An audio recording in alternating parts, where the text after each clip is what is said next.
और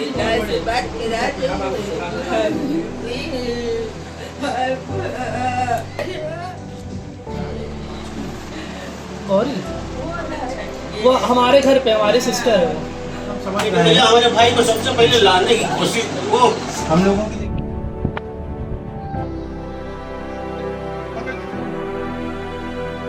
नमस्कार, मैं शिखर शुक्ला और आप देख रहे हैं Bharat A to Z news.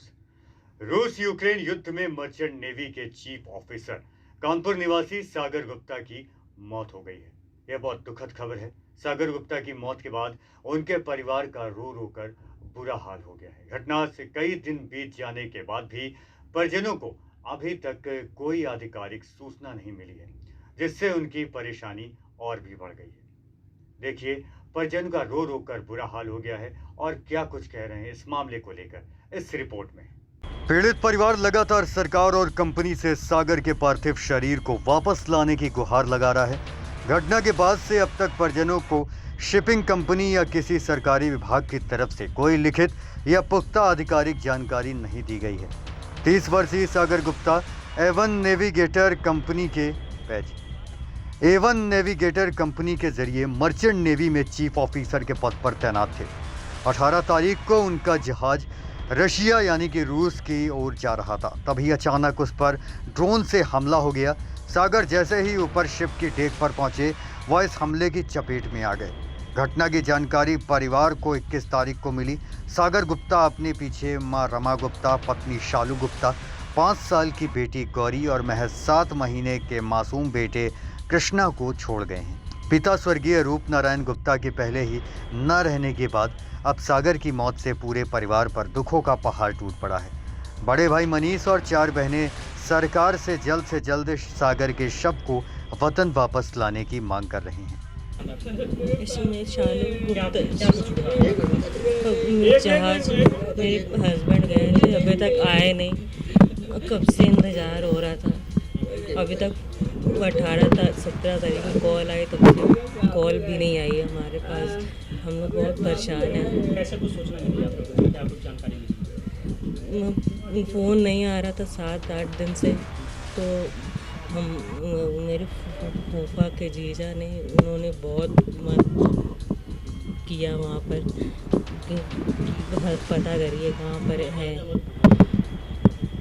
उन्होंने ही सब पता चला बाद में। तो आप लोगों ने फिर क्या किसी से संपर्क किया, किसी अधिकारी से संपर्क किया? जी, वही मर्चेंट नेवी में है, तो उन्होंने ही सब किया। क्या कुछ आश्वासन मिला? वहाँ से मतलब इतना नहीं था जानकारी।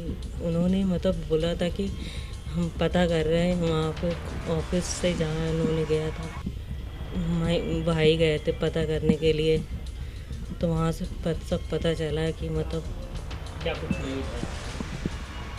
अभी जब तक हम देखेंगे नहीं तब हम नहीं भरोसा है, जब तक हम देखेंगे नहीं।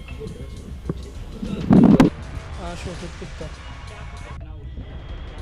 सर, ये 18 को अमॉर्फी शिप जो थी वो रशिया के पोर्ट पर जा रही थी, कुछ लोगों नाम का पोर्ट था। तो वहाँ पे यूक्रेन ने अपने ड्रोन स्ट्राइक करी थी रात को करीब 2:30 बजे। तो जो हमारे भैया थे, मतलब मेरे वाइफ के हस्बैंड, तो वो उसी टाइम चीफ ऑफिसर थे, तो वो अपनी कैबिन में थे और साथ में कैप्टन थे उनके। और एकदम रात को पहला अटैक ड्रोन का शिप के आगे हुआ, जिससे वो लोग भागे नीचे की ओर। और दूसरा अटैक उसी ठीक 10 सेकेंड के अंदर ग्राउंड फ्लोर पे हुआ, जिस समय वो सीढ़ी से उतर रहे थे, जिसके कारण उनकी ऑन द स्पॉट वहीं पे डेथ हो गई। उसके बाद कोई भी कांटेक्ट नहीं हुआ उनसे। उसके बाद 18 से सर पर जब कोई कांटेक्ट ही नहीं हो पा रहा था, हम लोग मैसेज किया, व्हाट्सएप वीडियो कॉल करी, कुछ बट नो रिस्पांस।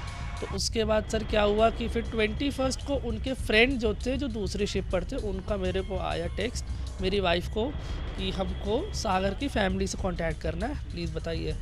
तब जब सर दिया तो एक क्रू मेंबर थे बहुत सीनियर पोस्ट पे, जो उस शिप पर नहीं थे, उन्होंने सब बताया कि ऐसा ऐसा सागर साथ हो गया है। तो इनिशियली तो सर कोई भी बिलीव नहीं करेगा, आप जानते हैं। तो हम लोग का नहीं, मतलब कुछ भी हो सकता है। तो हम लोगों ने फिर नेक्स्ट डे हम लोग थाने भी गए काकदो, जहाँ से बिल्कुल भी कोई मदद नहीं मिली। पुलिस वालों ने बिल्कुल हेल्प नहीं करी कि पासपोर्ट निकलवा दे, कुछ भी। ठीक है, जो थाना अधिकारी थे वो भी वहाँ अपने जो दरोगा होती हैं उनसे बिजी थे बात करने में। उन्होंने कहा आप अपना देख लीजिए, मेरे पास इतना समय नहीं है। जो डाक में बैठते हैं उन्होंने ऐसा कहा था कि मेरे पास यही काम है कि सुबह चलूँ। मतलब कोई इमोशंस ही, कोई बात नहीं, वो तो इंसान है अपने पे। उसके बाद सर पासपोर्ट जैसे तैसे हम लोगों ने ढूंढा, तो उसके बाद फिर सर कंफर्म हो गया जो भैया थे कि हो गई है। फिर जब उन्होंने वीडियो बना के भेजी, तो जो भैया के साथ भी थे क्रू मेंबर्स, वो लोग अभी भी रशिया में ही हैं। और जो जी कह सकते हैं, लेकिन एजेंट जो है वहाँ के जो भेज रहे हैं, तो उनके कांटेक्ट में तो एजेंट ने कहा कि अभी 6 से 7 दिन लगेंगे। और जो डीजी शिपिंग है जो इंडिया की तरफ से, पहले तो मिनिस्ट्री ने इस चीज़ को देखा भी नहीं था। एमवी गोल्डन लियो का पहले आ गया था और इसका बाद में आया था। जब हम लोगों ने बहुत मेल डाले, बहुत थोड़ा सा प्रेशर बना, उसके बाद गोल्डन जब कंफर्म हो गया तो ये था कि आपको हम लोग कांटेक्ट करेंगे। लेकिन बहुत मीडियम कांटेक्ट है, 1-2 बार फ़ोन आता है, मतलब इतना अच्छा रिस्पॉन्स नहीं है। प्लस उनसे 10 बार बोलना पड़ता है, खुद की तरफ से नहीं होता है। लेकिन अब बॉडी रिपैट्रिएशन के लिए हो रहा है, तो कब होगा अभी आइडिया नहीं है। लेकिन हाँ, ये कंफर्म है, वो लोग कर रहे हैं कि 30 तारीख को वीज़ा आएगा और आपको हम आगे इन्फॉर्म करते हैं।